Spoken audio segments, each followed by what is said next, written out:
एक minute sir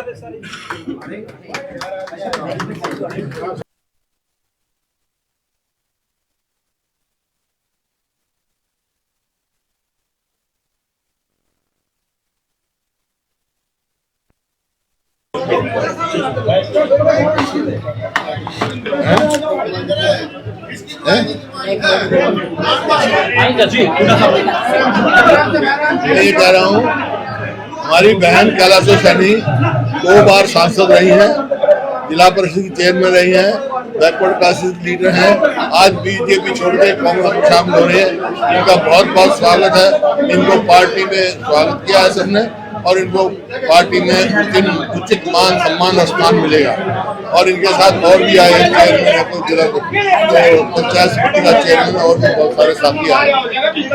कितने लोग कितने बड़े चेहरे जो है आपके संपर्क में है ना, 40 लोग पूर्व विधायक, पूर्व सांसद 40 से ज्यादा ज्वाइन कर चुके हैं। एक लहर बनी हुई कांग्रेस के पक्ष में, पूरे हरियाणा में एक लहर बनी हुई।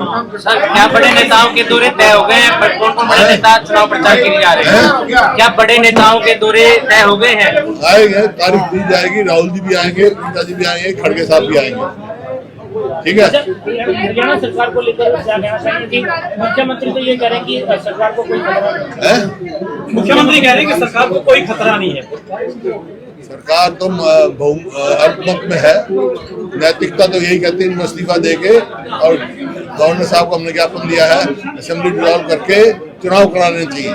सर, आखिरी सवाल, आप कहते हैं जेजेपी के साथ उनके सारे विधायक नहीं हैं, जबकि राज्यपाल को जो आपने लेटर लिखा उसमें लिखा है कि जेजेपी के 10 विधायक विपक्ष के साथ हैं। हाँ। वास्तविक स्थिति क्या है? वास्तविक स्थिति यह है, व्हिप जारी होगा, सेशन बुलाएंगे, पता लग जाएगा है ही नहीं है, क्योंकि कुछ फॉर सेल है वहाँ। हमने हॉर्स ट्रेडिंग रोकने के लिए कहा है। ये हॉर्स ट्रेडिंग शुरू होगी, 3 विधायक बनाने से मिल रहे हैं, 2 बुलाएंगे। ये हॉर्स ट्रेडिंग का एक संकेत है और हम हॉर्स ट्रेडिंग नहीं चाहते, इस वास्ते हम रेजोल्यूशन मांग रहे हैं। कैलाश सैनी के अलावा और कौन शामिल हुए? आज बहुत शामिल हुए, सारे परिवार उसके ब्लॉक के सरपंच जो हैं, ये सारे सरपंच बैठे, और मार्केट कमेटी के चेयरमैन है, हमारे साथ ब्लॉक समिति के चेयरमैन है, सरपंच हैं। बीजेपी से और भी कोई है महिला?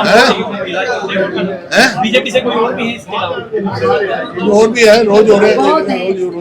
नाहरपुर से है बीजेपी के नेता ये कह रहे हैं कि कांग्रेस पार्टी गुमराह करके चुनाव लड़ रही है, लोगों को गुमराह करके। गुमराह तो वो कर रहे हैं, अपनी अचीवमेंट नहीं बता रहे, 10 साल में क्या किया।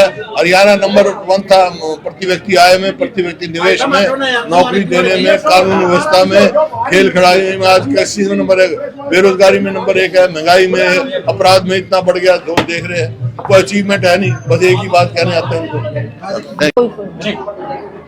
बस ये आज मैंने हुड्डा जी के नेतृत्व में आज मैंने कांग्रेस ज्वाइन करी है, और हुड्डा जी का बड़ा सफल नेतृत्व 10 सालों में एज ए मुख्यमंत्री यहाँ पर रहा है। हर वर्ग को उन्होंने सर आंखों पर रखा और उनके लिए जन कल्याणकारी कार्य करने का एक बहुत बड़ा इतिहास रहा है। इधर आज निर्मल कोई कंडीशन नहीं, कंडीशन कुछ नहीं है। देखो, हुड्डा साहब को खुद पता होता है कि मेरा कार्यकर्ता या मेरा नेता कितना कैपेबल है, उसके लिए मुझे क्या करना है, वो पार्टी के लिए क्या कर सकता है। शर्त के तहत आए हो जी? नहीं, ऐसा कुछ नहीं है।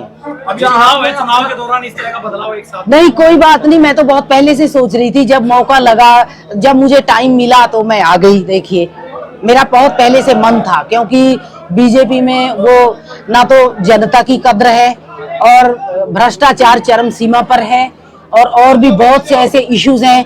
संविधान को बदलने की साजिश है, किसानों को लाठियों से पीटा गया, लोकतंत्र को खत्म किया गया पूरी तरह से।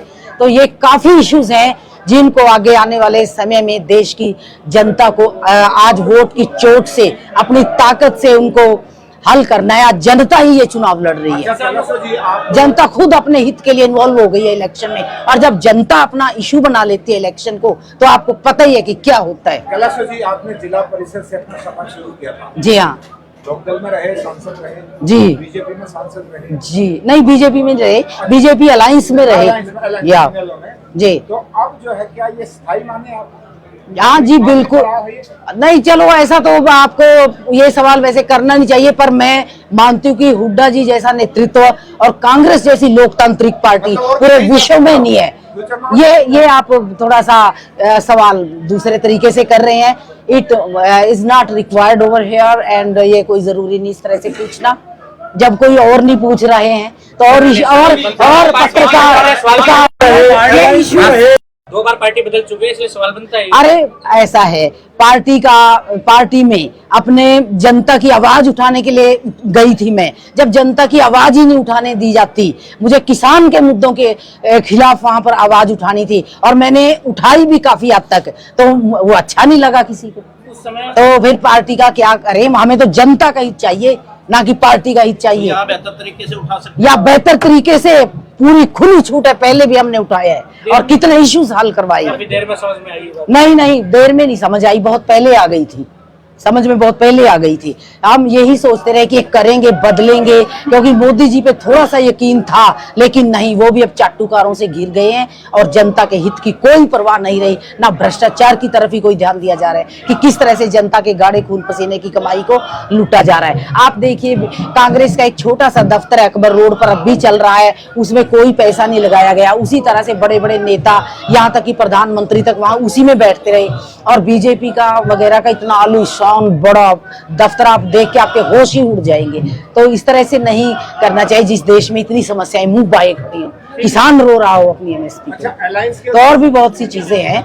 तो अलायंस के सुशील गुप्ता है वहाँ, उनका प्रचार करेंगे? जी क्यों नहीं करेंगे, बिल्कुल करेंगे और जीतेंगे भी।